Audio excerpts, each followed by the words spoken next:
And Elijah the Tishbite, of Tishbe-Gilead, said to Ahab, By the living Lord, the God of Israel, whose servant I am, there will be no dew or rain in these years, but only at my word.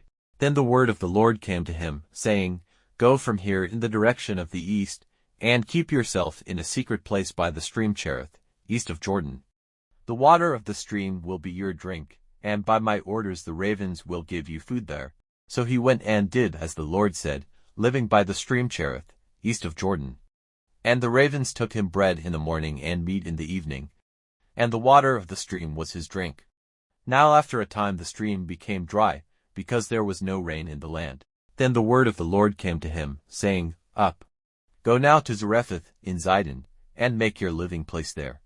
I have given orders to a widow woman there to see that you have food. So he got up and went to Zarephath, and when he came to the door of the town, he saw a widow woman getting sticks together.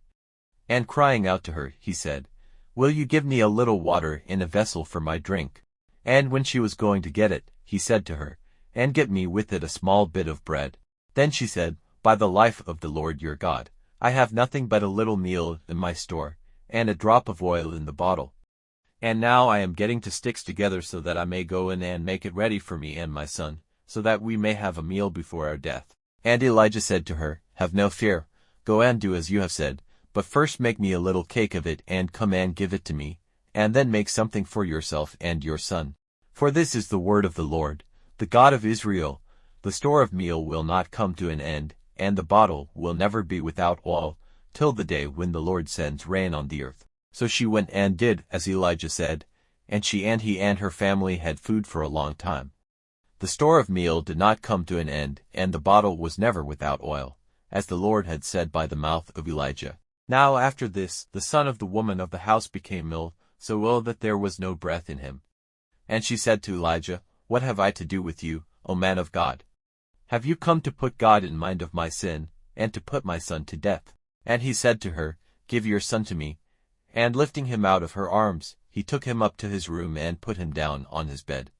And crying to the Lord he said, O Lord my God, have you sent evil even on the widow whose guest I am, by causing her son's death? And stretching herself out on the child 3 times, he made his prayer to the Lord, saying, O Lord my God, be pleased to let this child's life come back to him again. And the Lord gave ear to the voice of Elijah, and the child's spirit came into him again, and he came back to life. And Elijah took the child down from his room into the house and gave him to his mother and said to her, See, your son is living. Then the woman said to Elijah, Now I am certain that you are a man of God, and that the word of the Lord in your mouth is true.